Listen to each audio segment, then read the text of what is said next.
Bonjour à tous, aujourd'hui nous allons partager sur la cueillette des fruits. Donc pour commencer, nous allons lire un passage dans la parole, dans le livre de Jean, chapitre 15, au verset 1. Je suis le vrai cep et mon père est le vigneron. Il retranche tout serment qui ne porte pas de fruits en moi, et il émonde tout celui qui porte du fruit, afin qu'il porte plus de fruits. Donc là, ce que le Seigneur nous enseigne, hein, c'est que effectivement, afin de porter encore davantage de fruits, parce qu'on connaît les différents fruits de l'esprit qui sont indiqués dans le livre de Galates 5 au verset 22, pardon. Donc, mais le fruit de l'esprit est la charité, la joie, la paix, un esprit patient, la bonté, la bénéficence, la fidélité, la douceur, la tempérance. Donc, effectivement, ce ne sont pas, le Saint-Esprit ne communique pas que ces dons-là, hein. Ça fait partie d'une liste euh, très très longue, hein, que le Saint-Esprit nous communique en fonction de notre appel, en fonction de ce qu'il veut faire avec nous, de la mission qu'il nous a communiquée. Mais certains fruits de l'Esprit là sont énoncés dans ce chapitre.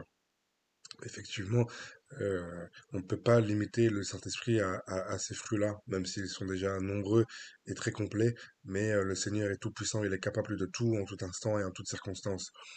Donc, effectivement, on reconnaît un arbre à ses fruits. Donc, comment reconnaître un chrétien converti d'un chrétien, de quelqu'un qui se nomme chrétien et qui n'est pas converti? C'est à ses fruits.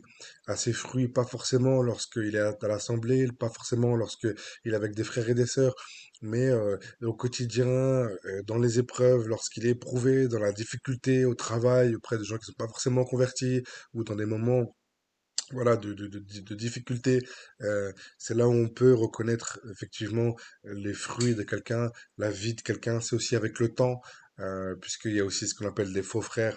Et ces faux frères, on les éprouve aussi, bien entendu, avec par rapport à leurs fruits, par rapport au discernement que le Seigneur nous donne, mais aussi avec le temps. Donc, euh, donc voilà, le Saint-Esprit qui est en nous, l'Esprit de Christ qui est en nous, nous communique ses dons, nous communique ses fruits, et on reconnaît effectivement un arbre à ses fruits. Et pour porter encore plus de fruits, parce que, la volonté du Seigneur, c'est qu'effectivement nous puissions bénéficier, nous puissions vivre au quotidien les fruits de l'Esprit, euh, pour diverses raisons, pour le servir, pour donner un témoignage auprès de ceux qui ne le connaissent pas encore, ou pour d'autres raisons.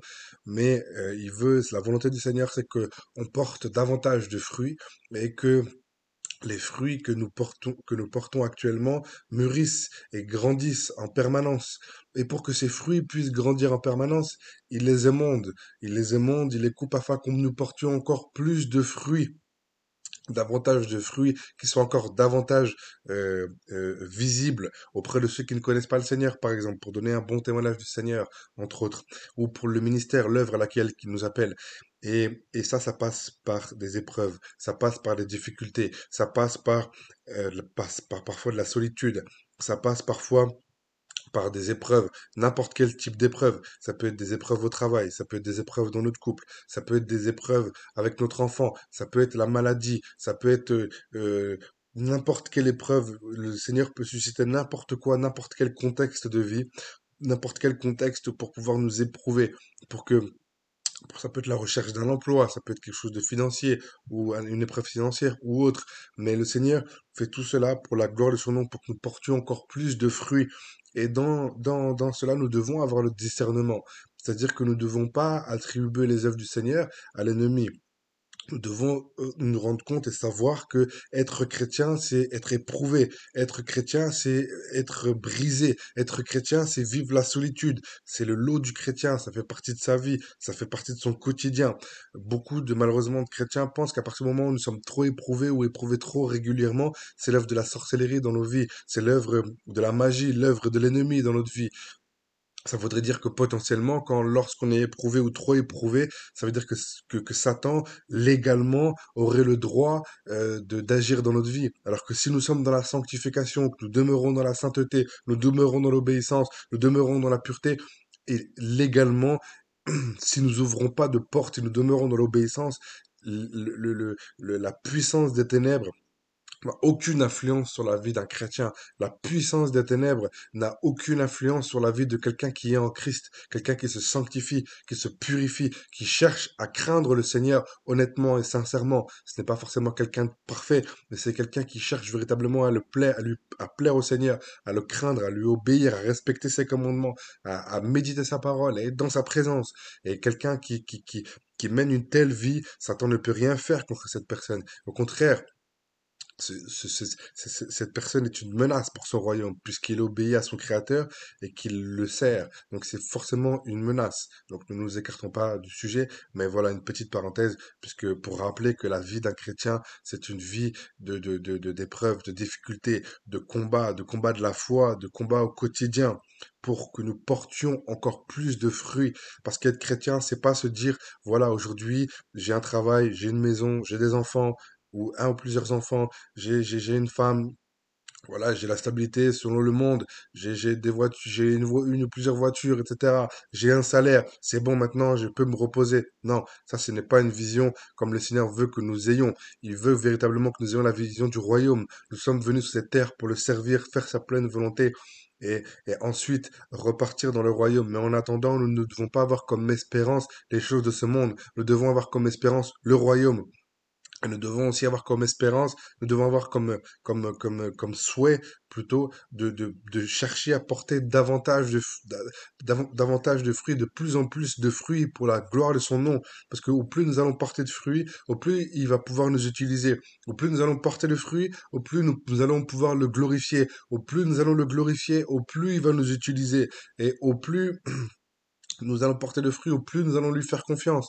Donc nous devons demeurer dans cette démarche-là, de chercher de porter davantage de fruits en permanence dans notre vie. Et cela passe par des épreuves, des difficultés. Ça, parfois, nous voyons des frères et des sœurs qui ont une vie, qui percent véritablement dans la foi, qui manifestent des dons, qui manifestent vraiment des grâces du Seigneur. Alors effectivement, il y a l'appel du Seigneur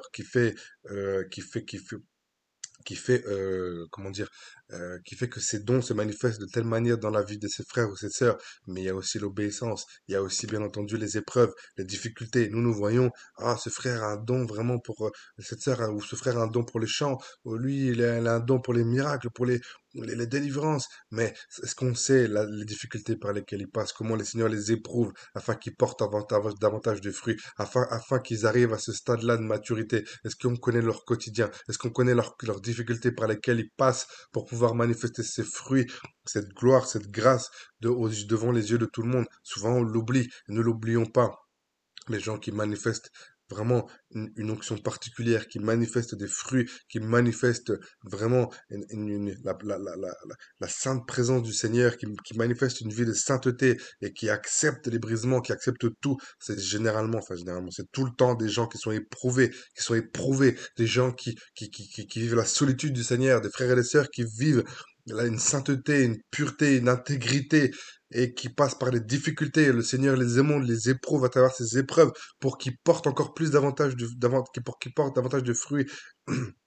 Et ensuite, le Seigneur, il émonde, il cueille, il émonde, il cueille, il émonde ces fruits pour que nous portions encore davantage de fruits pour la gloire de son nom.